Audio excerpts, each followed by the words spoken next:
Welcome, Ruthie. It is so nice to have you here. Abs and I feel really privileged. Yeah. We heard you speak at Life Church, and we're both like, we need her. We need her. We actually both walked away and text people and we're like, sorry, can we just have the full name of the lady who was speaking? Yeah, because you just, there was something about you we were like, you. Was amazing. Obviously this year has been a crazy year. And for you and your family, I guess for everyone, but for you guys, COVID has changed the world really. And obviously you and your family got COVID and had to navigate that in the last it was just the last one we just had, wasn't it? Wow. Which is crazy, and I think it feels so distant when you think about it. I think when we're going through life right now, when you don't know anyone that's kind of navigated it, it does feel far out of reach, and it feels a little bit like, is this really going on? So when we heard your story, we're like, wow, that's crazy. And so why don't you talk us through that journey? Yeah, so just as crazy it was for you, it's crazy for me as well, because I work in public health. So even though I work in public health, it was still just this thing that it would never happen to me. You know, I'm protected and that sort of thing. And so when it did happen, it was Father's Day. We got the phone call late at night. Well, actually, I'll go to the testing story. So my husband was like, oh, we need to go get tested. We're close contacts of a close contact. Yeah. And then I was like, okay, like, you can get tested because you've probably had the most exposure to that person. So if you're going to get it, if anyone's going to get it, it'll be you, not anyone, like us or the kids. And then we went into the testing station in Henderson, and they, he was getting tested, and I was like, if it hurts, I'm not going to do it. I'm not going to do it. And then he was like, oh, it's fine. But he was like crying. So I was like, are you sure? It's fine. And then I was like, are you sure? Like, I'm going to, so I just did it, like, just to say that I've had a test before. It wasn't because I genuinely thought that I was going to have COVID. And then throughout that night, everyone was getting their texts back saying, you're negative, you're negative, you're negative. So all of my children, my husband got tested, my sister-in-law, my mother-in-law, our whole family got tested. They all got texts to say that they're negative. And then I was like, I never got my text. And I was like, that's so weird. Why haven't I got my text yet? And then I started to feel something's probably not right, because it was like 8 at night and I still hadn't received a text, but everybody had. Wow. And if we had this group chat and everyone's like, hey, we're going to, like, this is our screenshot of our negative text. And I was like, oh, well, what's happening with me? And then I got a phone call, and it was like a hospital number. I knew straight away. And then I answered the phone call. And she said, yeah, unfortunately, you've got COVID. And I was just so in shock. And I was sitting in my lounge full with all of my family. Oh. My children are running around. We had a cousin over, and I was just like, everyone needs to get out. Did you say that? Yeah. I was like, I need to remove myself. So they said, just sit on it for now. Don't tell anyone. You just have to just write down everywhere you had been, everyone that you've been in contact with for the last 2 weeks. Which is a big job. And because we had just gone in that week from level 3 to level 2, we were allowed out of the house back to restaurants and cafes, which I had been to quite a lot that week. Yes. So I had to just write down everywhere I'd been, and I did call my best friends because they were at my house the day before, and they had been to Father's Day lunches. Yeah. And I was just thinking about like all of like our kaumata, like all the elderly that could have been at risk. So I was like, I can't risk it any longer. I have to ring my best friends and say like, hey, I've got COVID. I've just found it. I had to ring my boss, who I'd been with that week in close contact. We had been to cafes together, and just had to start telling people like, this is what I've got, and everyone has to get tested too. Oh my goodness. Yes. And what was that process like after? So when you found out, what followed that? So I had to isolate in my own room away from the kids, and that was really hard. Yeah. Because they were clawing at the door like, Mum, why aren't you playing with us? Why aren't you making us breakfast? And that sort of thing. So they were making the decision with me, do I stay at home or do I go to a facility? And at the time I was like, I can stay home. But with them clawing at the door, I was like, I can't have them think I'm just deserted them. Yes. So I agreed, like, it's like, okay, I'll go to Jet Park, which is a managed quarantine facility out south, and I'll go there for 10 days. What a selfless thing to do first off, because you so hard though. Yeah. I was like, I don't want to go. I want to stay with you. Yeah, of course. And my husband was like, you better go. I think you should go. I was like, stop it. And I was like, let's just hug, like, let's get this together. And then let's get COVID together. I was like, why don't we just all go? And he was like, you better go. And then, so he was like, I think you should go. And I was like, oh, okay. So it was a lot of prayer and a lot of like, and then I started to get sick. So then from that point, I was like, oh, no, I don't want to pass this on. I have to go. So we organised a shuttle to come and pick me up. You pack your bags and you just kind of wait around. In that waiting time, which was 2 days, I got a phone call that my son had retested as positive, who was one. So from there I was just like, this is too much. Yeah. We've got to go. Like, So we made the decision as a family. We were like, okay, if my son's gonna get it, his 4-year-old sister's gonna get it. Yeah. My 16-year-old niece is like, it's kind of we've been in each other's pockets. For 2 weeks. So we made a decision as a family, we'll go together. Which I was like, so your husband was like, come with me now. So they were gonna separate the positives from the negatives. So me and my son goes at the time, and then my sister-in-law, my mother-in-law also tested positive. So they organised a room for us four, and then the negatives stay on the complete opposite side of the facility. Right. But we still kind of together, which we were like, oh, and then it's negotiation from there, because it's like, if they ended up testing positive, then they restart their time, then they can't mix with us, because then it mix up our time. And there was just like so much going on. I was just like, well, my daughter is really close with me, and she can't go, like if I'm in there for 10 days and then she tests positive later, that's another 10 days, it's 20 days on top of it. So I was just like, this isn't gonna work if we're just gonna be together. Let's just all go in one room and just navigate this season together, regardless of what that looks like. Which we did. So we all had a room together. So it was my mother-in-law, my sister-in-law, my 3 children, my husband and me, and I was 30 weeks pregnant at the time.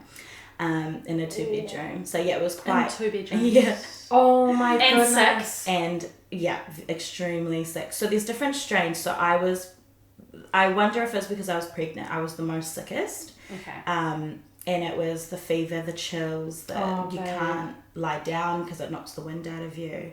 And then my sister-in-law, she only had like loss of taste, loss of smell, and then my children were asymptomatic. So it was like... It's so they were like, what are we in here for? Yeah, so I kind of sold it to them as like a holiday. I was like, we're going on holiday. Wow, it's hard for you to say that. And especially because when they rock up, they see like army people there in like full PPE. They're like, this ain't a holiday. Like, kids are so onto it. Yeah.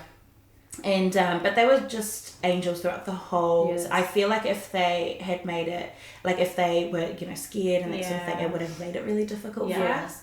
But just the fact that they were so strong made us so strong throughout the whole process.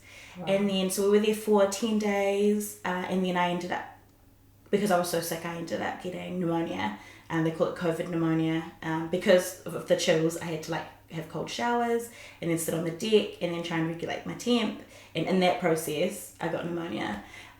When you're also pregnant, so you've got that worry as well.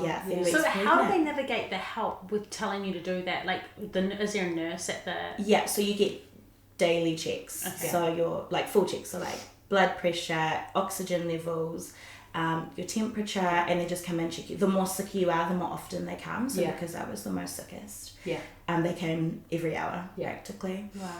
In the night, and I thought that was hard until I went into Middlemore Hospital, and I was like, okay, so you went to hospital. So I went twice. So I had 2 stints there. So the first stint was I couldn't feel baby moving. And I was so like terrified, and then they don't have the facilities at Jet Park to check on the baby or anything like that. So like we have to move you to Middlemore. So I stayed there first for a couple of days, and that was terrifying. And at that point, no one knew we had COVID. So they just purposely not tell people, or I'm not sure what their process is, because then it kind of happens pretty quickly after that. But and then I hadn't told anyone that I had COVID outside of our close group. But at that point where my baby's life was at risk, I was like, nah, I'm ringing people. I'm telling people now, because I need prayer. I need someone to lift me. Well, I can't lift myself. And it was so terrifying. The thought of just my baby and they don't really know much information about COVID whilst you're pregnant in New Zealand. Like in America, they're like, the stats that they have is all based on like America. Yes. So not in New Zealand and that sort of thing. Wow. So, yeah. Do you feel like New Zealand looked after you? Definitely. Like we are extremely privileged in New Zealand. To have facilities like Jet Park and all the different hotels where you're fed, you're hydrated, you have these hourly checks, whereas in other countries they don't have this. It's like isolate at home, and whether they stay home or not, that's up to them. And just I think with other countries that are still going through it, but we're able to talk in close proximity to each other. We're able to still eat out and kind of go about our normal life. It goes to show, I guess, how well we're doing. But obviously there is room for improvement. Totally.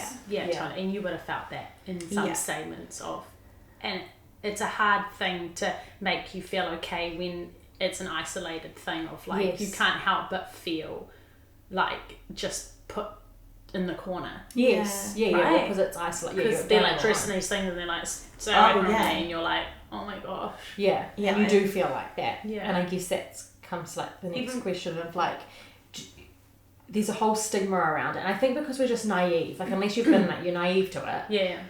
And was there any shame, or did you feel ashamed around telling people you had it, or were you like nervous to tell people you had it? I think it was. Do you feel like there was a stigma? There was like processes. So the first was I need to let all my friends that I saw know.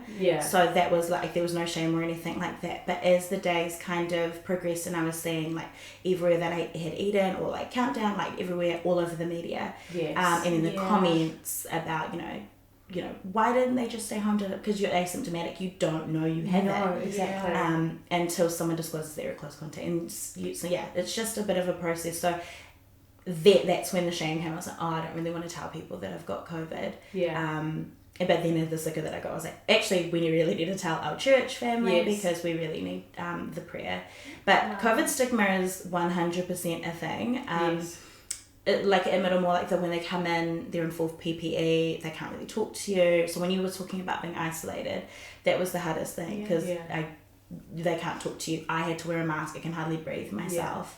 You can't breathe properly. You can't breathe, but you have to put a mask. And it's not like the masks that we use, like the disposable ones. They're like the like the Donald Duck looking ones, like the real like Peptic has.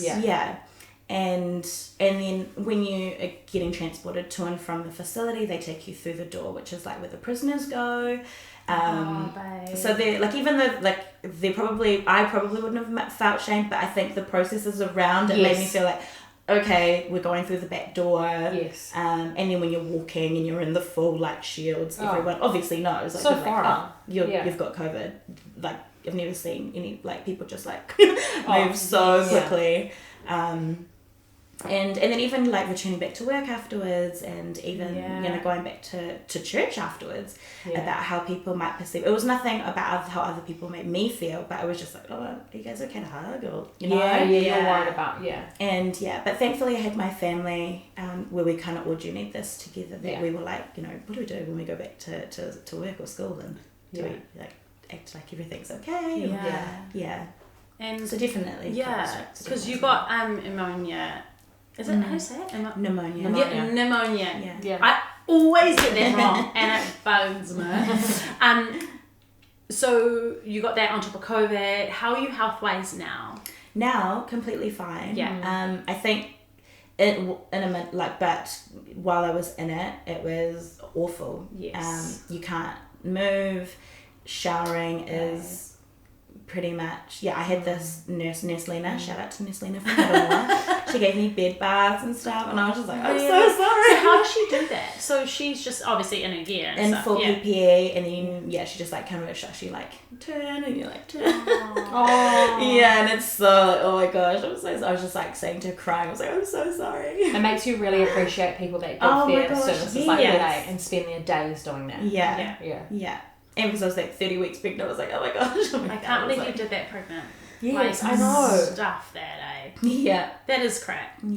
And also, you've got that, you're pregnant, you're feeling like all that crap, and then you've also got other kids, and you're yes, they're not showing signs, but they're isolated, and how are they, and all those dynamics of life and emotion comes into it. It's like you said, your kid's scratching at the door. It's like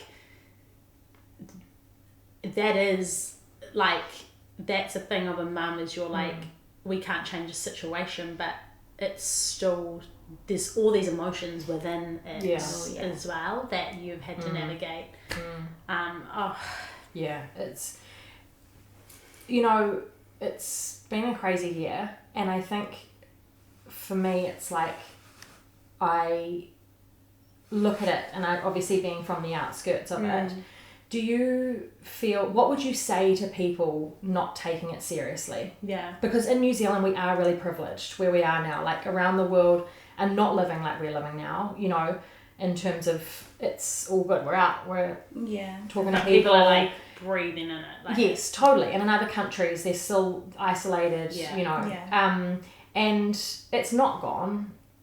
It is still out there. Yeah. So I guess, what would be your advice for people that aren't taking it seriously?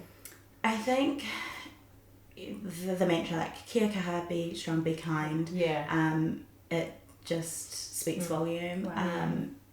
Whilst we're young, and if we got COVID we can bounce back, we really need to think of the older community that you know, there are 25 other families out there that aren't spending time with the 25 that died from COVID in New Zealand this Christmas. And while, you know, we can bounce back, and we've got our health and that sort of thing, there are other vulnerable community that can't or haven't.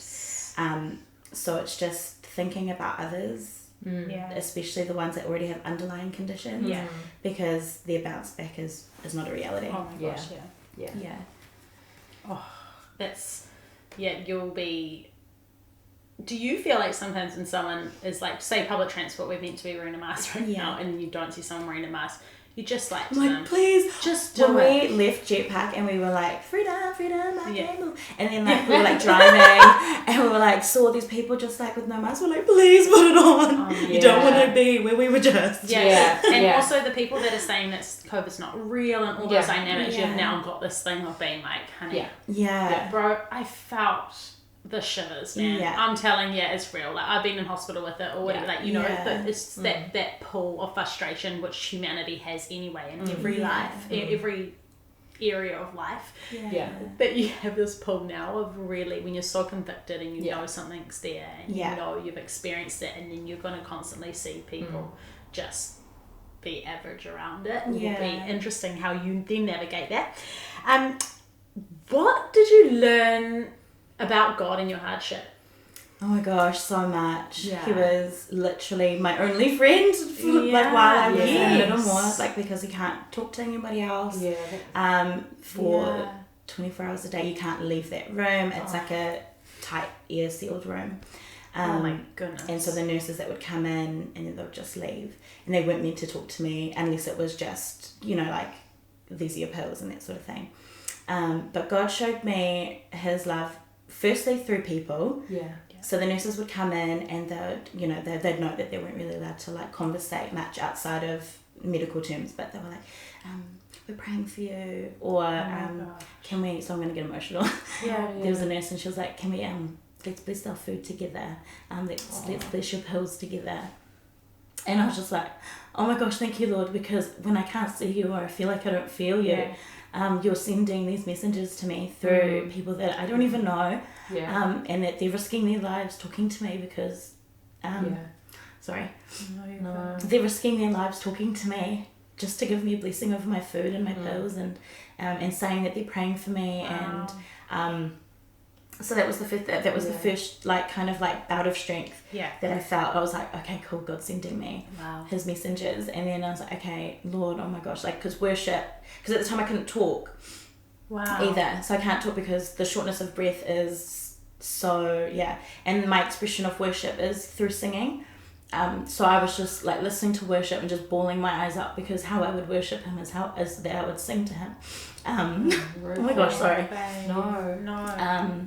So I couldn't do that. So all I had to do was just like lift my arms and just like, Lord, like, I don't know why this is happening to me, why this is happening to my family. I miss my kids so much. but you are just so good. You're looking after me in here. And he was just, if there was like days of like just pure emotion where I just couldn't get up, and he's just like, it was very practical advice God was giving me. It was like, get up, like just get up. You're just, woe is me. And I was like, Lord, take this cup. Why have you forsaken me? I was like, I'm dramatic. So I was like, Lord, like, what's going on? And he's like, just get up. Oh my gosh, like shower. Just do the things that I love that. And like you're kind of waiting on the Lord for something like super spiritual. And he's just like, just get up.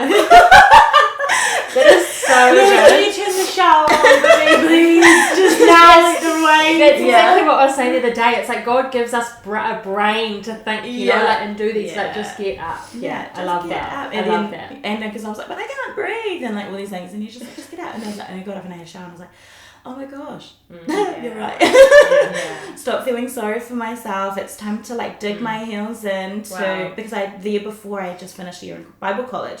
So he's like, you need to start activating all the things that you've learnt the year before, because this is what it was for. Like moments like this. So I was just like, oh my gosh, okay. And it puts things into perspective of the power of human interaction. The fact that all you loved in that moment was that those nurses speaking to you. You know, it's materialistic stuff all just gets wiped away when you're in that moment of it's just human interaction. 100%, And it's so cool what you say about God prepping you before the storm, because someone once said that to me, and it's the biggest thing I've taken is when life is so good, prep for the days that might not be as good. And it's in those times where something happens and you're not scrambling for all the things that you need to learn about hardship and trials and this and that. It's like, that you're going to be good. And so when something is faced and you're faced with what you're faced with, it's like, you know, all that you've learned before these days. And we can put those into action, and it's so good. It's so easy to enjoy life when it's good, and and kind of forget about stepping into his word and forget, like, you know, you get busy in the good. But it's actually pulling it back and being like, I'm going to just see what he talks about hardship and see what he talks about being close to me, because next week, Wednesday, may not be laughing my head off or whatever. True. It's so true. It's not living for the bad things, but it's being aware that is life. Definitely. What did you miss the most in isolation? Fresh air. Being in Middlemore, you can't leave, and I would just like look outside my window and just see everyone like walking around, and I was like, oh my gosh, I just can't wait to like feel fresh air. And the funny thing is that when I did feel the fresh air, I like had the wind knocked out of me because I still was like, you know, like really sick. So I was like, and I was like, but just like the feeling of it was like, it feels fresh, because like aircon for all that time. Especially the hospital. You wouldn't even be able to have the aircon on in the hospital. No, like it's just like a hot room. Oh my goodness. Oh babe, that's so tough. Even just stepping into hospital sometimes, I'm like, I just feel like yucky. Like you feel like blurry, like foggy. Because there's no like natural light. It's all like dim lights and massive toll on my mental health for sure. When we were talking about this, me and Em, the other day, is you can be holding everything and then one day everything can be stripped away, and we can't change that. That is life, and that's never something that God plans for us, but it is something that just is there. And that's why we serve a God who's so kind and generous and wants to keep connecting with us and wants to help us through that hardship. But when we have it all and then it's stripped away, we get perspective every time something happens, you know? You gain a new level. It's like something happens and you're like, okay, I've got some good perspective. And then something else happens, you're like, oh, I'm going to need to get some more perspective. And then we do build that.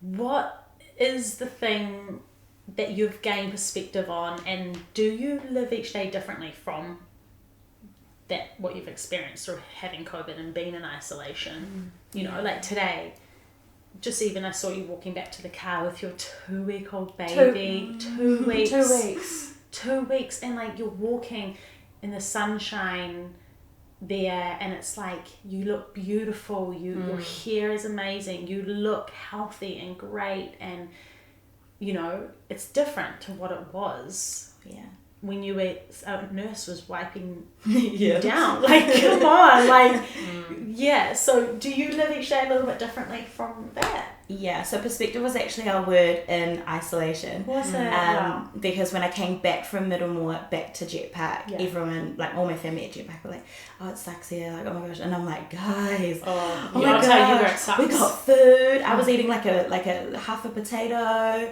and like the smallest portions. I was like, we got the best food, like, because you eat like salmon, steak, like mushrooms, like mean ass food. Yeah. And I was like, nah, this is amazing, like in comparison to where I was, but because my family had just been there, that was their perspective. And I was like, no, like, we get, like, let's go for a walk. Whereas before I left, I was like, I don't want to go for a walk, I don't want to, you know, let's just stay inside. And now you're like, I'm kind of funny. And I was like, oh my gosh, let's go for a walk, but we can touch the air and grass and that sort of thing. And they're like, you're crazy.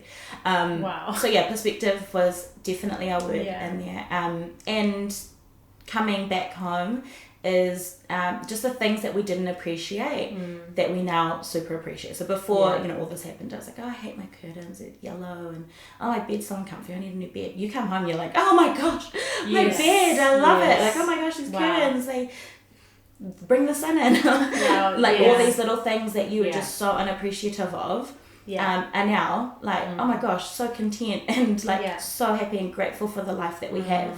And I think that's the thing that we just unappreciate, the normalcy of our life. The going to work, the children, the drudgery of life.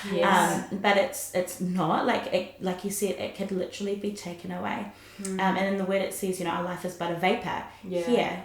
And it could just go like that, like everything could just be taken away. So why would we want to live a life of oh, this sucks, oh, that sucks, or we need to change that? Or we could live a life of, God, thank you so much. Every night we go to bed, we just pray, thank you, Lord, for our children and our house, that we have a roof over our house, food, you know, these the choice of going out, where other people just don't have that luxury, whereas we wouldn't even think of it as a luxury, really.